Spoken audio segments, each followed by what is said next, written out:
আবার লাইন দেওয়া শুরু হবে সরকারি অফিসে। ভারতের প্যান কার্ডকে পুরো বদলে দিচ্ছে সরকার, যার নতুন নাম হচ্ছে প্যান 2.0। কিন্তু কবে থেকে হচ্ছে এই বদল?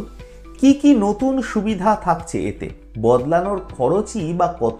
সব বলবো এই গুরুত্বপূর্ণ প্রতিবেদন শেষ অবধি দেখুন। আমি দীপেন্দু, দ্য নিউজ বাংলা লাইভে আপনাদের স্বাগত জানাই। এবার থেকে প্যান কার্ডে কিউআর কোড যুক্ত হবে। সোমবার কেন্দ্রীয় মন্ত্রিসভার বৈঠকে এই সিদ্ধান্ত হয়েছে। প্যান কার্ডে কিউআর কোড ছাড়া আর কি কি সুবিধা থাকবে তা নিয়ে একটা বিবৃতি দিয়েছেন কেন্দ্রীয় তথ্য প্রযুক্তি মন্ত্রী অশ্বিনী বৈষ্ণব।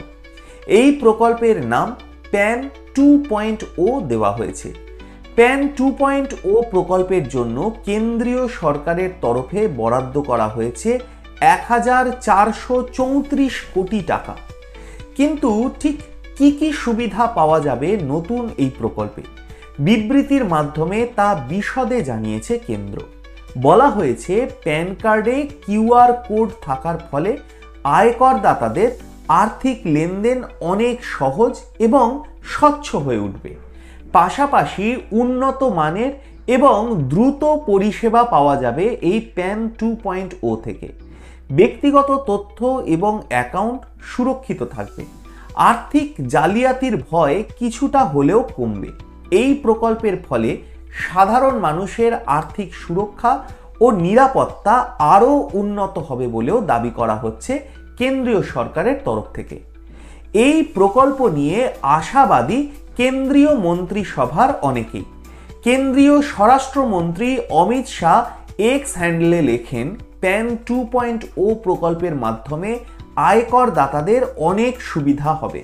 তারা নতুন প্রযুক্তির সাহায্যে স্বচ্ছ, সহজ এবং উন্নত পরিষেবা পাবেন।